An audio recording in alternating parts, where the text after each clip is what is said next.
Voici Glyphoglossus molossus, une grenouille capable de gonfler comme un ballon. Vous vous souvenez de cette scène dans le premier Shrek?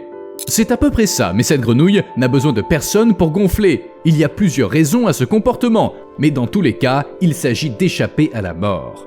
Tout d'abord, gonfler lui permet d'avoir l'air plus grosse, ce qui peut effrayer les prédateurs. Ensuite, une fois gonflée, elle se retrouve coincée dans son terrier, au point qu'aucun prédateur ne peut plus l'en sortir. Enfin, avaler un gros ballon est très difficile, pour ne pas dire impossible. En fait, sa stratégie consiste à gonfler à chaque fois qu'elle ne sait pas comment réagir. On peut voir sur cette photo que ces grenouilles peuvent prendre beaucoup de volume. Il s'agit d'un mâle qui appelle une femelle en se remplissant d'air.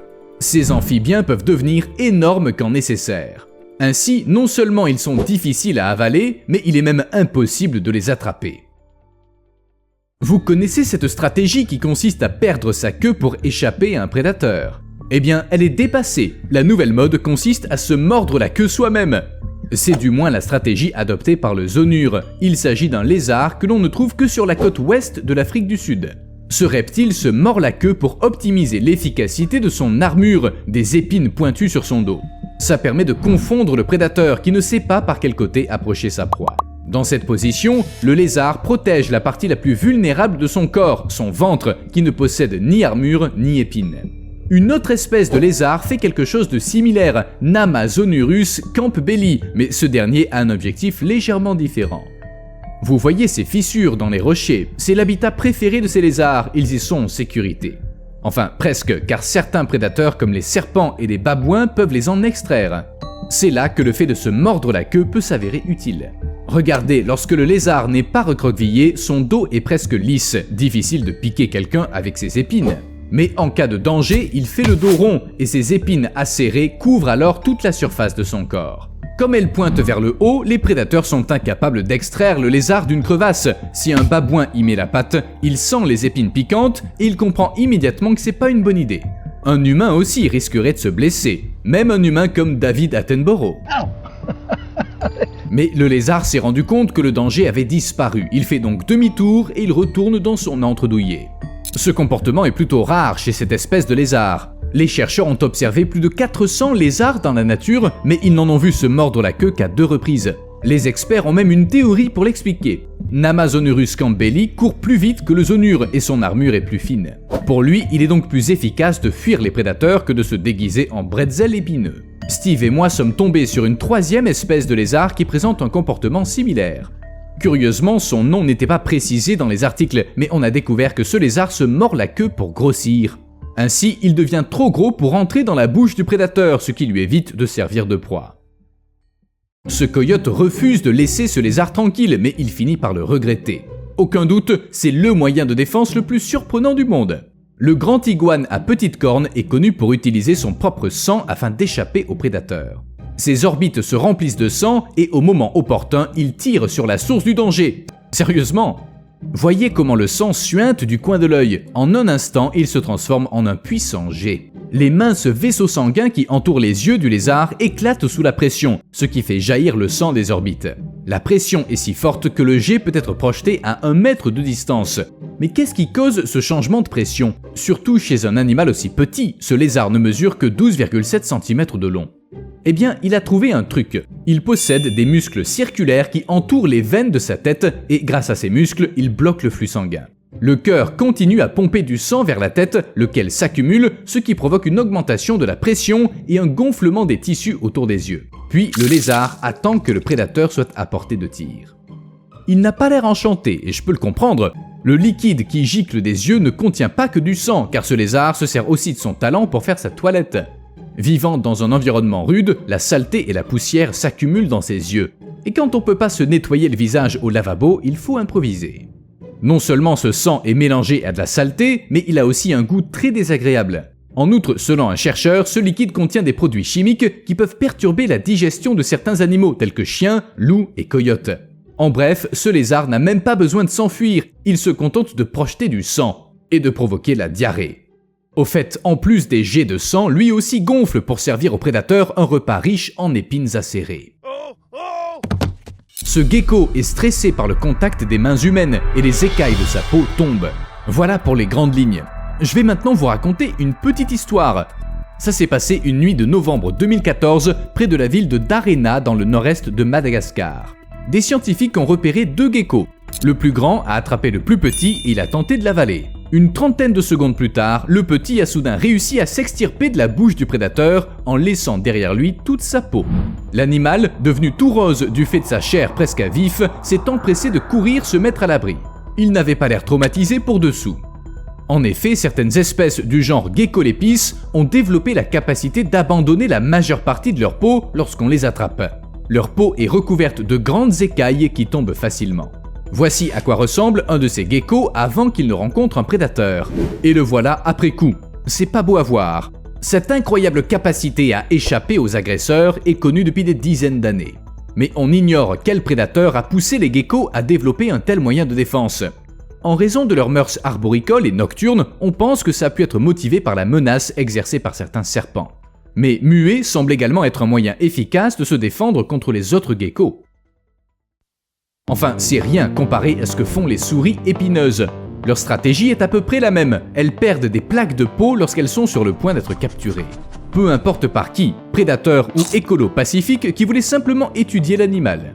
Lorsque les scientifiques ont découvert cette particularité, ils ont mené une étude et ils ont constaté que jusqu'à 60% de la peau de ces souris pouvait se détacher de leur dos. Les tests en laboratoire ont révélé que leur peau est plus fragile que celle des souris domestiques ordinaires. Au lieu d'être élastique, comme la peau l'est en général, elle est cassante. Les experts ignorent encore pourquoi les souris épineuses ont développé le moyen de perdre des morceaux de peau. Mais c'était certainement pour se défendre des prédateurs. Les rongeurs sont la proie des serpents et des rapaces, et perdre leur peau vaut mieux que toute autre issue. Évidemment, c'est pas très beau. C'est même sacrément moche, mais ça vaut mieux que de servir de repas à quelqu'un. Heureusement, comme tous les animaux capables de se débarrasser de certaines parties de leur corps, ces souris peuvent rapidement régénérer les tissus perdus. Voici l'état de la blessure après 3 semaines. 50 jours plus tard, elle était complètement cicatrisée. Sur cette image, il n'en reste aucune trace. La peau du dos se régénère complètement, y compris les poils, sans laisser de cicatrices. Mais ces capacités de régénération ne se limitent pas au dos. Les chercheurs ont constaté que ces souris étaient capables de régénérer la peau de leurs oreilles. Très peu de mammifères en sont capables, et les scientifiques ont donc été très heureux de cette découverte. Ça fait maintenant l'objet d'études dans l'espoir qu'un jour, nous aussi, on pourra faire repousser la peau à la façon des souris épineuses. Cette fourmi extrait une larve de son nid et elle la remonte à la surface avant de construire un radeau. Des milliers d'autres fourmis font de même. Prenez un groupe de 100 000 fourmis de feu et lâchez-les dans un étang ou inondez leur nid, le résultat sera le même. En quelques minutes, les fourmis forment un radeau capable de rester à flot pendant des semaines. Dès que l'eau s'infiltre dans les tunnels de leur colonie, les fourmis de feu déclenchent l'opération de sauvetage. Elles évacuent les bébés, larves et nymphes vers la surface, puis elles s'accrochent les unes aux autres. Regardez, elles forment comme un échafaudage en entremêlant leurs pattes et elles se servent des larves pour maintenir le radeau à flot. Cette structure tient suffisamment longtemps pour qu'une fois l'eau disparue, les fourmis puissent regagner leur refuge. Bien sûr, elles ne dirigent pas le radeau en pagayant, elles laissent le courant les porter. L'étonnante capacité des fourmis de feu à survivre aux inondations s'explique par le fait qu'elles ont évolué près de cours d'eau. Sans ce talent, leur espèce n'aurait tout simplement pas survécu. Voici ce que ça donne en laboratoire. Un groupe de fourmis forme un radeau parfaitement fonctionnel en seulement 2 minutes. Les auteurs de l'émission Super Swarm de BBC Earth pensent que lorsque le niveau de l'eau augmentera en raison du réchauffement climatique, leur capacité unique permettra à ces fourmis de migrer de l'Amérique vers l'Europe. Et c'est pas une bonne nouvelle. Cependant, même cette stratégie a ses limites, elle ne fonctionne que si l'eau ne monte pas trop vite. Lorsque Katrina a inondé la Nouvelle-Orléans en 2005, l'eau s'est engouffrée si rapidement que les fourmis n'ont même pas pu sortir pour former un radeau. Elles se sont noyées tout simplement. Vous savez ce que vous êtes en train de voir? Une larve de fourmilion qui se débarrasse des restes de ses proies. Les insectes piégés dans son entonnoir de sable mortel n'ont aucune chance de s'échapper. Ils ne peuvent en ressortir qu'une fois morts. Seule une espèce de fourmi est capable d'échapper à ce prédateur. Il s'agit d'Automachus bruneus. Cette fourmi a compris qu'il y avait mieux à faire qu'attendre la mort. Sauter. Mais pas en faisant de simples sauts, de multiples sauts périlleux. Regardez ces puissantes mandibules. En général, elles s'en servent pour faire reculer les prédateurs en claquant des mâchoires ou pour effectuer des tâches telles que creuser un nid et s'occuper des larves. Certaines espèces du genre Odontomachus peuvent faire claquer leurs mâchoires à une vitesse de 160 mètres par seconde, l'un des mouvements les plus rapides du règne animal. Mais quel rapport avec le fourmilion? Lorsque de petits arthropodes tombent dans sa fosse et tentent d'en sortir, les parois s'effritent sous leurs pattes. Mais c'est pas tout. Regardez, la larve de fourmilion jette du sable sur sa proie pour déclencher des avalanches et rendre sa fuite encore plus difficile.